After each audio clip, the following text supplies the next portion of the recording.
So if we want to use transactions in a SQL database, in a relational database such as Postgres, we use some particular SQL commands. We use begin transaction. That's how we get a transaction started. And then we can do a whole bunch of queries and updates and things. And then at the end, we either do a commit or we do a rollback. Commit means we now like to see the rest of the world should now be able to see the results of our transaction. It's an indication from us, the SQL programmer, that things are successful. Or we can do a rollback, which indicates that I, as a client, do not want those updates that I've done so far since the beginning of the transaction. I don't want them to appear to other clients that are using the same database. So I say rollback. Those are my options. And very simple. I begin a transaction, then I do a bunch of queries and updates, as many as I like, and then I either do a commit or a rollback, depending on whether I have decided as the programmer that things are good and that things should proceed with the data that has been updated in the database. So then a transaction is the key unit of concurrency control. That transaction is what occurs between a begin and either a commit or a rollback. A transaction then is one complete set of actions, reads and writes. It's defined by the user. The user, the client, the programmer decides when to call commit and whether to call rollback or commit. The transaction also establishes where certain integrity constraints are enforced. So if there's certain integrity constraints such as non-null constraints or foreign key constraints or primary key constraints or other kinds of constraints, those will be enforced then at the point where when we commit. And if we roll back, then they will not be enforced at all. So inside the database, for concurrency control purposes, a transaction is more than just a begin transaction and a commit. It's also an atomic unit of work. It is the context through which the database organizes a series of SQL statements, whether they be select queries or whether they be a bunch of update, like alters and updates and inserts and so on. And therefore, because the database keeps that context together for that transaction, the transaction is also the unit of undo. It's the unit of, they call it rollback. So all the operations that happen in a transaction can be rolled back all at once. You can't roll back just one of them. You can't just undo one operation or another operation in the database. But anything that happens within a commit can be rolled back all as a unit. The database doesn't care whether you're doing this in SQL or some other language. All it cares about at this level is the reads to the database tables and the updates to the database tables. And by the way, metadata such as the list of tables, the list of indexes and all that other stuff is also represented in the database as tables themselves. So it's kind of a recursive sort of relationship. Tables occur in the database, but information about tables is also represented in tables.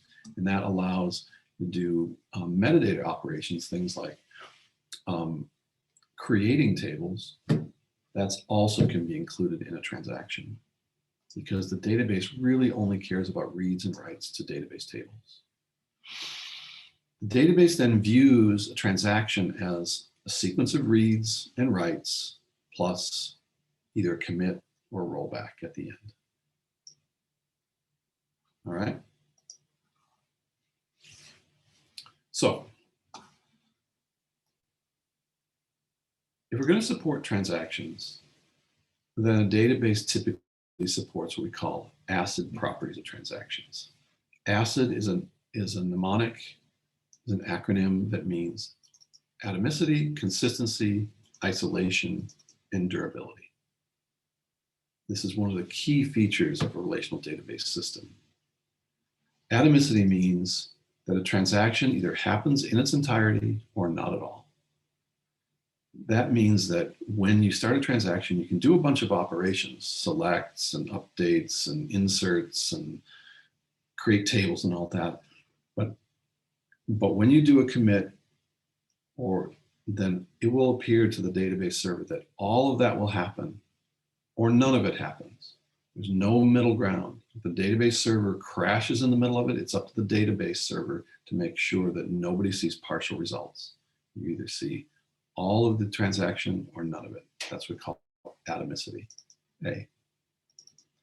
Consistency means that if the database starts in a consistent state and a transaction executes with no other queries active, then the database ends up in a consistent state.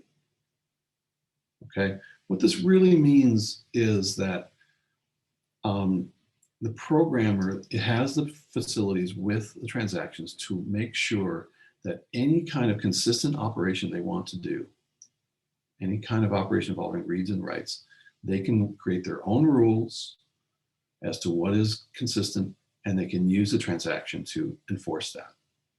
The database doesn't know what's really means consistent, doesn't know that, well, that you should, if you delete money from a checking account, then it better go into a savings account. That's not up to the data, that's up to the programmer to decide that. But the programmer can use transactions to enforce that consistency.